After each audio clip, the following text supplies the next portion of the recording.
sa gitna ng isang tuyot at mapanganib na lupain. May tumindig na mga dambuhalang kaharian. Perpekto ang pagkakatayo, mahigpit ang pagkakasukat, at hanggang ngayon, nananatiling palaisipan kung paanong ito'y nagawa. Sa panahong ang teknolohiya ay tila wala pa sa kasaysayan. Sino ba talaga ang mga sinaunang taga-Ehipto? Ano ang kanilang pinaniniwalaan? At bakit, sa gitna ng walang hanggang buhangin, ay itinayo nila ang mga pyramid?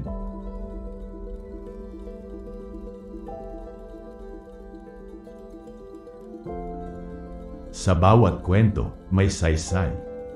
Mula sa mga aral ng nakaraan, sa mga kaganapan ng kasalukuyan, hanggang sa mga pangarap para sa hinaharap, lahat ng ito ay may kahulugan. Sama-sama nating tuklasin ang mga lihim ng kasaysayan, unawain ang mundo ngayon, at silipin ang hinaharap na maaaring magbago sa ating buhay. Halina't sumama sa isang paglalakbay ng pagkatuto at pagtuklas dito sa Saysay.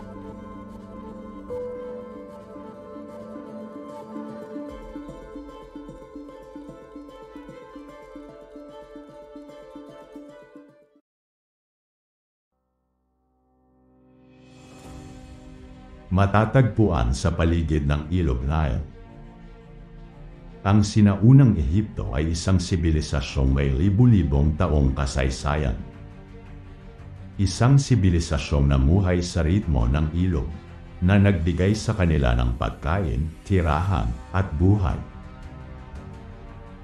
Ang Ehipto ay nahati sa dalawang bahagi. Upper Egypt sa timog, at Lower Egypt sa hilaga. Pinag-isa ito sa ilalim ng unang paraon, si Menes, at doon nagsimula ang isang dinastiyang tatagal ng mahigit 3 milenyo. Namuno ang mga paraon bilang mga Diyos sa lupa, tagapamagitan ng langit at mundo. Sa ilalim ng kanilang pamumuno, nabuo ang mga lungsod, sistema ng pagsusulat, batas, at pananampalataya. Ang sinaunang Ehipto ay isang relihiyosong sibilisasyon. Sinasamba nila ang mahigit sa 2,000 na Diyos at Diyosa. Naroon si Ra, ang Diyos ng araw. Si Osiris, Diyos ng kamatayan at muling pagkabuhay. At si Isis, ina ng mahika at kagalingan. Para sa kanila, ang buhay ay paghahanda lamang sa mas mahalagang mundo, ang kabilang buhay. At dito pumapasok ang layunin ng mga pyramid. Ang mga pyramid ay hindi basta monumento. Ito ang mga dambanang libingan ng mga paraon. Naniniwala sila na sa tamang paghahanda, mabubuhay muli ang hari sa kabilang buhay. At ang pyramid ang magiging tulay ng kanyang kaluluwa patungo sa kalangitan.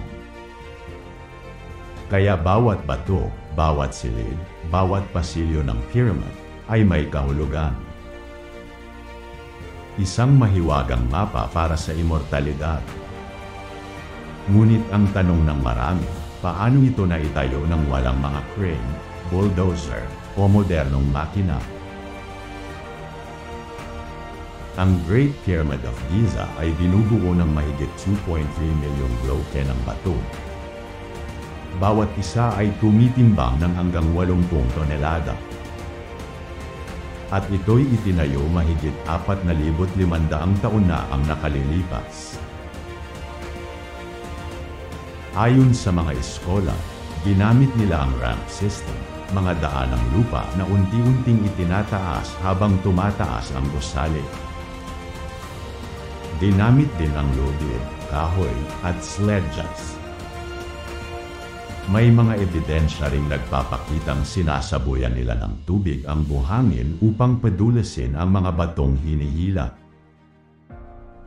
Walang alien, walang himala, Isang testamento ito sa organisasyon, sipag, at paniniwala ng sinaunang Ehipto. Sa paglipas ng panahon, unti-unting nadiskubre ang mga lihim ng pyramid.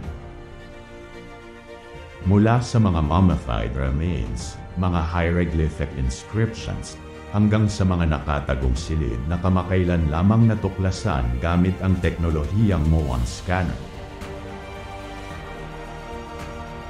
Isa sa pinakakilalang natagpuan ay ang sarcophagus ni Paraon Khufu. Bagamat nananatiling palaisipan kung nasaan ang kanyang katawan. Ang mga pyramid ay hindi lang libingan, ito rin ay arkibong bato na naglalaman ng kwento ng isang buong kabihasnan. Ang mga pyramid ng Ehipto ay nananatiling matatag, isang patunay na kahit wala pang teknolohiya. Ang pananampalataya, pagkakaisa, at katalinuhan ay sapat upang gumawa ng imposible. Sa kanilang katahimikan, sila ay nagsasalita tungkol sa pagkabuhay at kamatayan, sa karangalan at pananampalataya.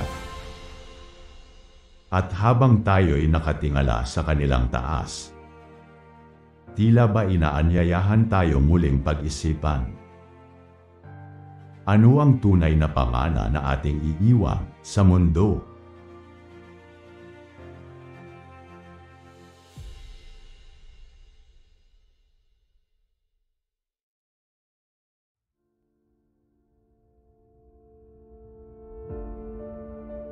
Nagustuhan niyo ba ang kwento natin ngayon? Maaaring pindutin ang subscribe button sa ilalim. Please also like, share at pindutin ang bell icon para sa susunod na kwento natin. Magandang araw sa inyong lahat at ito ang Saysay.